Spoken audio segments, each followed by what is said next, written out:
Сен сетевойго жаңы кошулдуңбу? Кантип таштап салбай ушул иштин аягына чыгуу керек? Сизге ушуну айтып бермекчимин.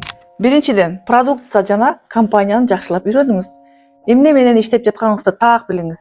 Эгерде сиз ишенимдүү сүйлөп айтып бере алсаңыз, адамдарда сизге карата ишеним пайда болуп, партнерлор көп табылат. Экинчиден, өзүңүздүн насаатчыңыз менен иштеңиз. Велосипед ойлоп тапкандын кереги жок, кыйын жолду өзүңүз издеп убакыт коротпоңуз. Лидердин системасын колдонуңуз, ал ийгиликти тезирээк жаратат. Үчүнчүдөн, процесске көңүл бөлүңүз. Жыйынтыктар дароо келбейт. Сетевой бизнес бул туруктуу иш аракетти талап кылган иш.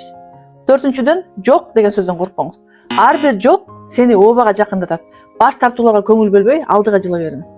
Бешинчиден, позитивдүү болуңуз. Сиздин энергияңыз, сиздин күчүңүз. Өзүңүздү шыктандырып, командаңызды колдоп туруңуз. Ийгилик токтобогон адамдарга гана келет. Сиз да ийгиликке жете аласыз. Бул кеңештерди сактап алыңыз жана башкалар менен бөлүшүңүз.